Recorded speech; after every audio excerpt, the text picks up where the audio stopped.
जीवन अमर बना लेना। इसका मतलब है कि हम लोग मरने के लिए तैयार हैं। सद्गुरु संत इशारा करते हैं, यह जीवन हमारा अमर कैसे बनेगा। अमर का मतलब होता है जो कभी मरता नहीं, जिसका कभी विनाश नहीं होता, जिसका कभी नाश नहीं होता है। संत इशारा करते हैं कि अमर बनिए, मरा हुआ नहीं। कबीर साहब ने कहा भी है,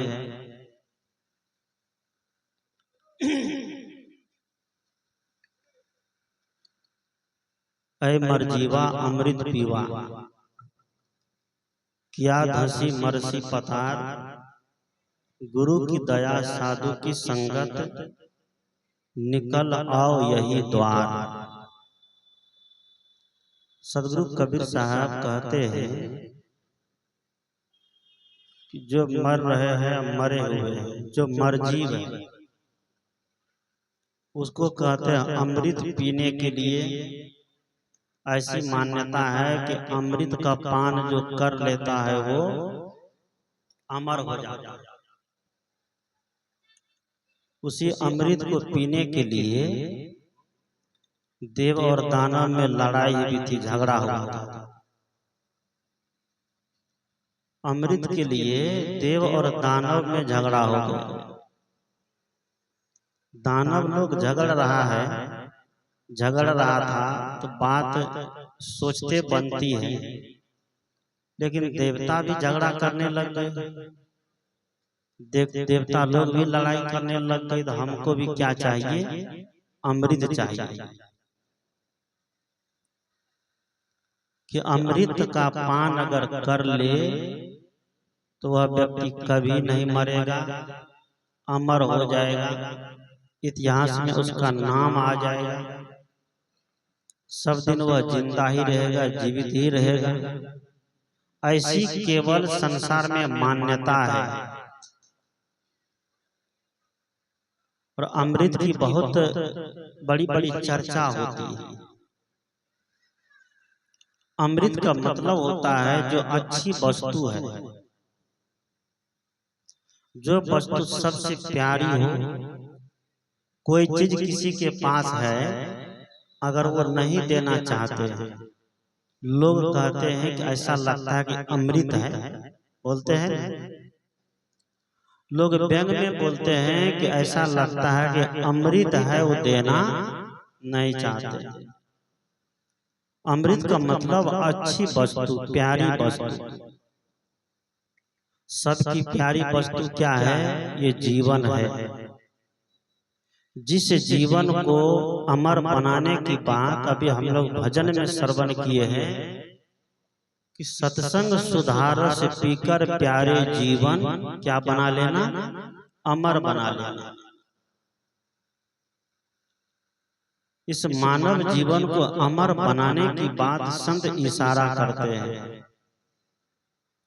यह जीवन अमर कैसे होगा? जैसे एक लकड़ी है, वह लकड़ी तब तक लकड़ी है जब तक वो उसको हम घर में रखें। वही लकड़ी जब बढ़ई के हाथ में चली जाती है, बढ़ई के पास चली जाती है, वह लकड़ी लकड़ी नहीं बन करके, लकड़ी नहीं रह करके वह सुंदर कुर्सी बन जाती है, सुंदर टेबल बन जाती है, सुंदर जो आलमीरा बन जाती है, सुंदर पलंग बन जाती है। कौन? वही लकड़ी, जिस लकड़ी को हम कभी घर में रखे थे। जैसे एक पत्थर है, वह पत्थर तब तक पत्थर रहता है जब तक वो इधर उधर गड़कता रहता है। लेकिन वही पत्थर जब कलाकार के हाथ में जाता है तो कलाकार उस पत्थर को तराशते तराशते एक सुंदर मूर्ति बना देता है। जब सुंदर मूर्ति बना देता है तो वह मंदिर में लग जाता है, उनकी पूजा होने लगती है, वो अमर हो जाता है। जैसे लकड़ी कभी मरी हुई थी, पत्थर कभी मरा हुआ था, उसका कोई महत्व नहीं था, कोई वैल्यू नहीं था। वह जब कलाकार के हाथ में गया, जब बढ़ई के हाथ में गया, तब उसी का मोल बढ़ गया, भाव बढ़ गया, उसकी मर्यादा होने लग गई। सदगुरु कबीर यही बात कहते हैं कि जब तक हम दुनियादारी में हैं, जब तक हम घर परिवार में हैं, जब तक हम संसार में अपने मन को रमाए हुए हैं, संसार में अपने मन को लगाए हुए हैं, तब तक हम अनगढ़ पत्थर के जैसा है, तब तक हम लकड़ी के जैसा है। लेकिन हम जिस दिन संत सदगुरु रूपी कलाकार के हाथ में, जिस दिन हम संत सदगुरु रूपी बढ़ई के पास चले जाते हैं, तो गुरुदेव हमारे जीवन को छीलते हैं, गढ़ते हैं, इसमें सुंदर मूर्ति का रूप देते हैं, इसमें सुंदर आकार देते हैं। जैसे लकड़ी को छीलते छीलते जो बेकार भाग होता है उसको छील करके निकाल देता है और जलावन के काम में आ जाता है। और पत्थर का जो बेकार का भाग होता है छील करके निकाल देता है, वो कचरा में काम आ जाता है। उसी तरह सदगुरु कहते हैं हमारे जीवन के जितने बेकार अंग है, हमारे जीवन के जितने बेकार इच्छाएं हैं, कामनाएं हैं, लोभ हो, मोह हो, राग हो, द्वेष हो, माया मोह हो, कलह कल्पना हो, ईर्ष्या द्वेष हो, सदगुरु कहते हैं कि सारे सदगुरु निकाल करके केवल सार हमारे जीवन में छोड़ देते। सार जब हमारे जीवन में छोड़ देते तो उसी सार के बदौलत हमारा जीवन महान बनता है। उसी को अमर कहते हैं, जो मरता नहीं है। हम अमर तब बनेंगे जब हमारे जीवन में सदगुरु हो। आज सदगुरु की खोज करने की लालसा किसी के जीवन में नहीं है। कबीर साहब सदगुरु की खोज किए और सदगुरु की खोज करते करते वहां पहुंच गए, जबकि इनको कोई शिष्य नहीं बनाते थे, कोई चेला नहीं बनाते थे। पहले की ऐसी मान्यता थी, जो छोटी जाति में, नीची जाति में जन्म लिया तो वो साधना करने का भी अधिकार उनको नहीं था। उसको जो है ज्ञान पाने का अधिकार नहीं था, उसको बड़ा होने का अधिकार नहीं था, महान होने का अधिकार नहीं था। लेकिन कबीर साहब ये सारे के सारे अंधविश्वास, भरम, पाखंड को तोड़ दिया। कबीर साहब ने चाहे जिस किसी विधि हो, गुरु की शरण में जाकर के, चाहे वो जैसे भी हो। बहुत लोग की मान्यता है कि घाट की सीढ़ी पर लेट गए, उधर से स्नान करके जब स्वामी रामानंद निकले, अचानक उनके पैर पड़ गए कबीर साहब के ऊपर। उनके पैर जब कबीर साहब के ऊपर पड़े तो उनको लगा कि कौन ऐसा बच्चा है, तो आश्चर्यवश उसके मुंह से निकल गया राम राम राम। क्योंकि यह भी एक कहानी गढ़ी गई है, क्योंकि रामानंदी लोग अपना भाव बढ़ाने के लिए कि कबीर साहब जो है हमारे पंथ के महात्मा हैं, लेकिन सदगुरु कबीर गुरु की मर्यादा करते हुए, गुरु का मान सम्मान देते हुए अपने जीवन को बिल्कुल विवेक के मार्ग पर लगा कर रखे, अपने आप को साधना की कसौटी पर कस करके रखे। इसलिए सदगुरु कबीर के पद में बार बार गुरु का नाम का सुमरन है। और आज हम लोग कबीर पंथ में दीक्षित होते हैं, कबीर पंथ में आ जाते हैं। अभी प्रकाश साहब जो कह रहे थे कि कपड़ा पहन लेते हैं, न गुरु के समीप जाते हैं, न गुरु के पास रहते हैं। कुछ भजन गाना सीख गए, कुछ प्रवचन करना सीख गए। अभिलाष साहब ने जिसको कहा घर छोड़कर साधु हुआ, कुछ वाक शक्ति आ गई, पर्यटन अब करने लगे काशी मथुरा बम्बई। घर छोड़कर के साधु होते हैं, कुछ बोलने की कला, कुछ भजन की गाने की कला आ जाती है, तो गुरु की मर्यादा को भी क्या करता है, वो उल्लंघन करने लग जाता है। सदगुरु कबीर कहते हैं कि गुरु की मर्यादा को जो व्यक्ति उल्लंघन करेगा, उस व्यक्ति का कहीं भी ठौर नहीं है, कहीं भी कल्याण नहीं है, उसका कहीं भी वास नहीं है। आप लोग कहानी सुनते होंगे, मुझे वो बात याद आती है, रामायण की घटना है। संत लोग बोलते रहते हैं काग भुसुंडी और गरुड़ जी, सुनते हैं रामायण में काग भुसुंडी और गरुड़ जी महाराज का बहुत सुंदर संवाद है, बहुत सुंदर प्रसंग है। काग भुसुंडी जी जो है कथा सुनाते हैं। हाय कौवा के शरीर में काला काला, कौवा की आवाज कैसी होती है, टाई टाई मारते हैं। कौवा के शरीर में है तन काला है, जिसका तन काला है तो मन कैसा हो। कौवा के लिए कहा गया तन का भी काला और मन का भी काला, उसका तन भी काला है, मन भी काला है। गरुड़ जी ने पूछ दिया, ये बताइए कि आपका तन भी काला है और मन भी काला है, लेकिन आप ज्ञान की बात करते हैं, कथा की बात करते हैं, ये सारी की सारी बातें कैसे हो गई। पहले तो काग भुसुंडी जी बताना नहीं चाह रहे थे। उसने कहा हो इस सब बात को छोड़ो, रहने इस सब बात जान करके कोई फायदा नहीं है। उसने कहा कि नहीं, बताना ही पड़ेगा, बताओ। गरुड़ जी बहुत पीछे पड़ गए। बहुत भक्तों के मन में जिज्ञासा होती है कोई बात बताने की, कोई संत से पूछते हैं, तो महात्मा जी पहले टालते रहते हैं, इस बात को रहने दो, कभी बता देंगे, रहने दो, कभी बता देंगे।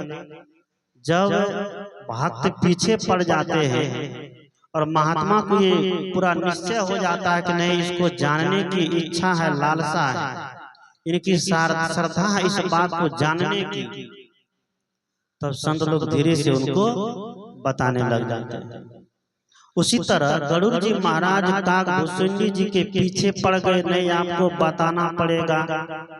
गरुड़ जी ने पूछा, आप कहते हैं भक्ति करने से, भजन करने से जीवन मुक्त हो जाता है, मनुष्य के शरीर में आ जाता है, आप भजन करते हैं, भक्ति करते हैं, लेकिन फिर भी आप कौवा के शरीर में है, ऐसा कैसे होगा।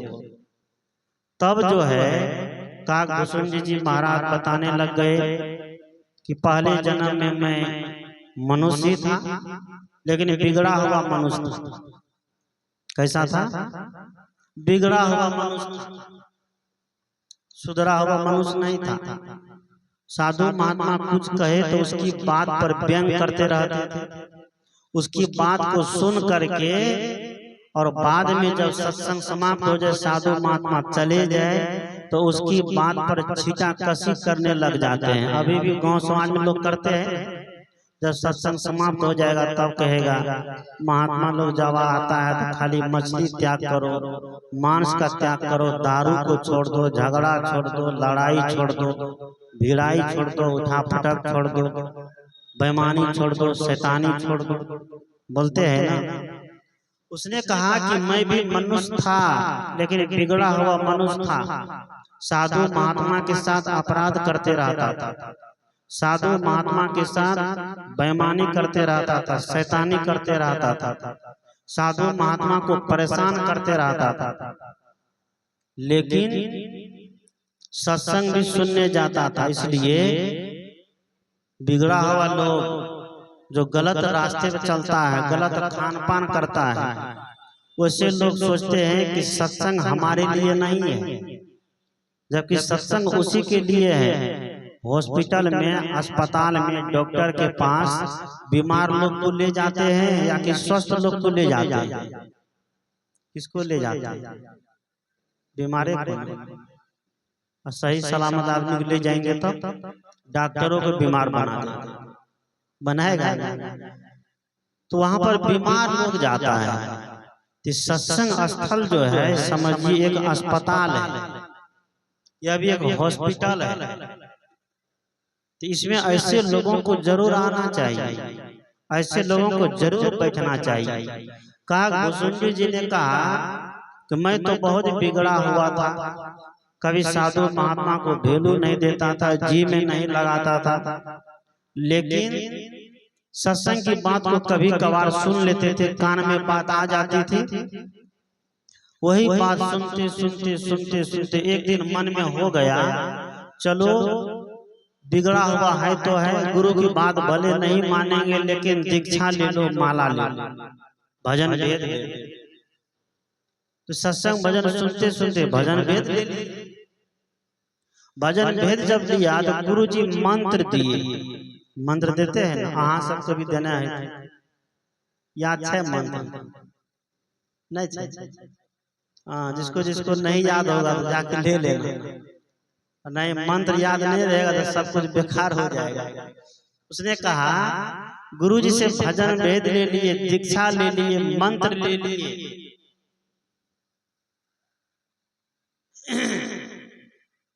गुरु जी ने सारी विधि बता दिया। जब सारी विधि बता दिया, जाते जाते कहा गुरु जी हम तो आपसे मंत्र ले लिए हैं, माला ले लिए हैं, भजन भेद ले लिए हैं, कंठी ले लिए हैं, लेकिन झूठ बोल करके लिए हैं। क्या झूठ बोले हो? कहा कि हम जो है भोला बाबा के चेला है। किसका चेला है? हम भोला बाबा के चेला है, हम शिव जी के भक्त हैं, लेकिन अब आपका चेला बन गए हैं, कुछ इसमें तरीका निकालिए, कुछ उपाय निकालिए, कहीं दोनों के ज्ञान में कहीं टकराहट तो नहीं हो जाएगी। तो आप भी कुछ बता दिए हैं और भोला बाबा भी हमको कुछ बताए हैं। अब भोला बाबा का नाम जपे कि आपका नाम जपे? आप तो गुरु जी हैं, उधर भगवान है, तो किसका नाम जपे? भगवान का नाम जप सकते हैं क्या? गुरुजी ने कहा कि बिल्कुल जप सकते हो, कोई जरूरी नहीं है कि हमारा ही नाम जपना। कहा कि जब भोला बाबा का ही नाम जपना, उनको तो अब बढ़िया मिल गया। चलो गुरुजी तो कह दिया कि भोले बाबा का नाम जपना, कोई बात नहीं, माला दीक्षा कंठी मंत्र इनसे ले लिए हैं, लेकिन भजन किसका करेंगे? किसका करेंगे? किसका करेंगे? भोला बाबा का काम चलेगा? माला लेंगे किसी से, मंत्र लेंगे किसी से, भजन भेद लेंगे किसी से, और नाम जपेंगे किसी का काम चलेगा? नहीं चलेगा काम। लेकिन गुरुजी ने कहा दिया था, उदार थे, उसको मतपन से लेना नहीं था, उदार थे कि ठीक है जाओ, तुमको जिसका मन होगा उसका नाम जपना। गुरुजी से मंत्र लेकर के, माला लेकर के, भजन भेद लेकर के आ गया घर। सवेरे जगह, सवेरे जग करके नहा धो करके, फूल लेकर के, बेल पत्तर लेकर के और दूध में पानी मिला करके, यही ले जाते हैं, प्योर दूध थोड़े ले जाते हैं, दूध में पानी मिला करके कहाँ ले चल दिए? भोला बाबा के मंदिर में जाकर के बैठ गए, मूर्ति के सामने एकदम ध्यान लगा दिया। भोला बाबा अखंड एकदम जाप कर रहा है। जाप करते करते करते काफी समय हो गया। संयोग से जब लंबे समय हो गया तो गुरुजी का पदार्पण हो गया। गुरुजी का पदार्पण जब हुआ तो गुरुजी ने क्या क्या आवाज दी, चेलवा सुन तो गया, लेकिन भोला बाबा के ध्यान में इतना मगन था कि वो गुरुजी की बात पर क्या नहीं दिया, ध्यान नहीं दिया, सुन करके भी अनसुना कर दिया। सोचा हो गुरुजी अबे किए, थोड़ी देर बैठेंगे, प्रतीक्षा करेंगे, तब तक भगवान का क्या कर लेते हैं, ध्यान कर लेते हैं, उसका मंत्र जाप कर लेते, उसका नाम सुमर लेते हैं। वह बैठा रह गया, उठने का नाम नहीं लिया। गुरुजी दरवाजे पर खड़े हैं, घंटे हो गए, 2 घंटे हो गए, 3 घंटे हो गए, होते होते शाम हो गई, लेकिन वो भगवान का ध्यान छोड़ करके गुरुजी की सेवा में उपस्थित नहीं हुआ। कहते हैं जब शाम हो गई, सूरज डूबने वाला था, शंकर जी जो है मूर्ति से प्रकट हो गए। क्या हो गए? शंकर जी मूर्ति से प्रकट हो गए। शंकर जी जब मूर्ति से प्रकट हुए तो त्रिशूल लेकर जब प्रकट हुए तो चेलवा को डर हो गया। हो बाप, इतना देर तक गुरु जी का ध्यान किए हैं, गुरु जी देखते एकदम आंख लाल पिला करके परशुराम का बड़ा भाई बना हुआ है, क्या बात है। इसको डर हो गया, ये भागना चालू कर दिया, दंड कमंडल छोड़ दिया, कंठी माला छोड़ दिया और भागना चालू कर दिया। पीछे से शंकर जी त्रिशूल लेकर एकदम खदेड़ रहे हैं। खदेड़ते खदेड़ते ब्रह्मा जी के पास चले गए। वहां जब गए, कहा भगवान हमारी रक्षा करिए। ब्रह्मा जी ने कहा कि हमसे होने वाला नहीं है। क्या कहा? ब्रह्मा जी ने कहा कि ये हमसे होने वाला नहीं है, ये शंकर जी है, ये जिसको खदेड़ते हैं तो उसको साफ ही कर देते हैं। तो वह चेलवा देखा कि यहाँ भी मेरे जान की रक्षा नहीं हो सकती है, तो वहां से भी भागा और भागते भागते चला गया। कहाँ? विष्णु भगवान के पास। विष्णु भगवान के पास गया, वहां कहा कि भगवान मेरी रक्षा करिए, नहीं तो ये मार डालेंगे।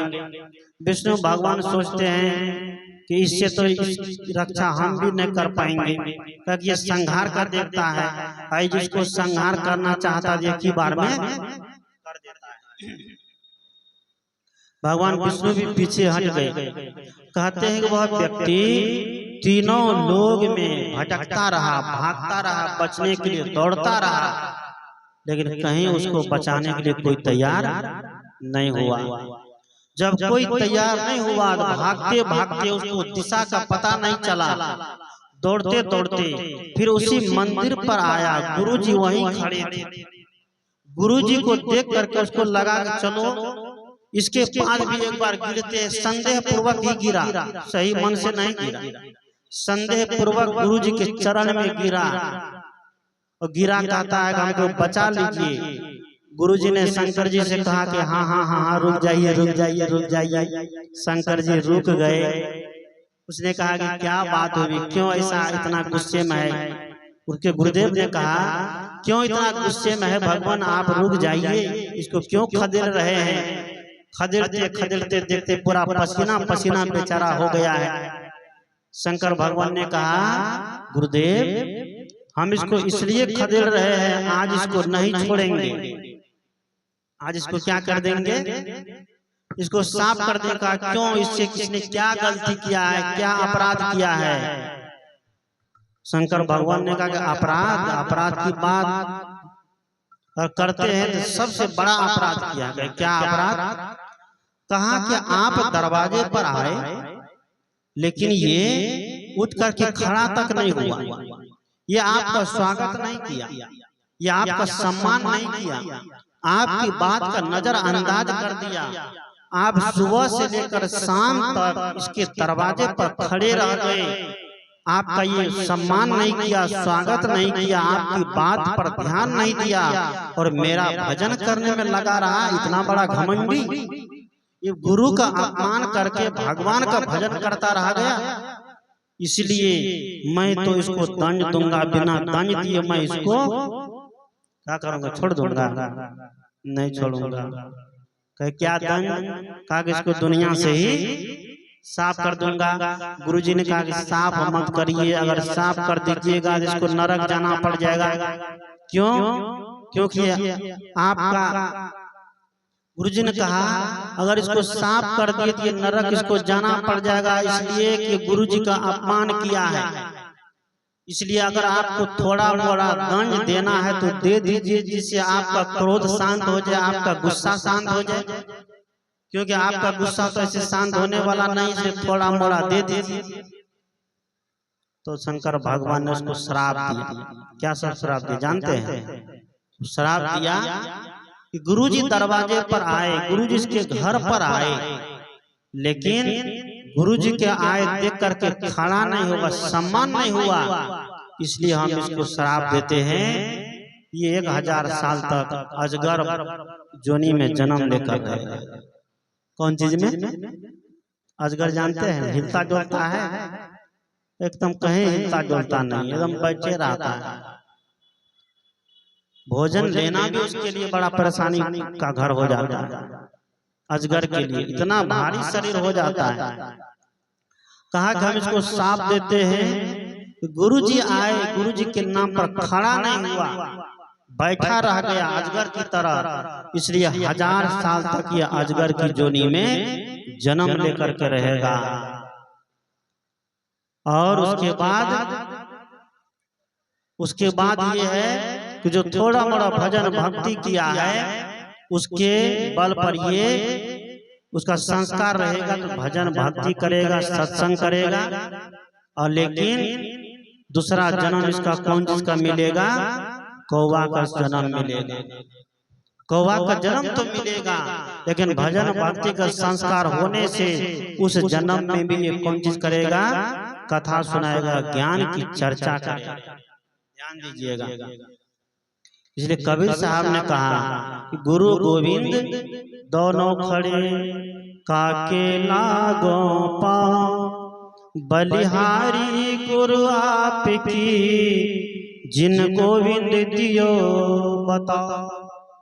कबीर साहब कहते हैं कि गुरु जी भी खड़े हैं और गोविंद भी खड़े हैं।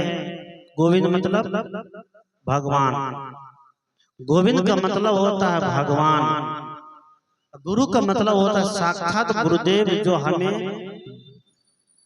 रास्ता बताते हैं, जो हमें मार्ग बताते हैं। इसलिए जीवन में गुरु की बहुत बड़ी आवश्यकता है। संत लोग कहते हैं कि जब तक जीवन में गुरु नहीं तब तक जीवन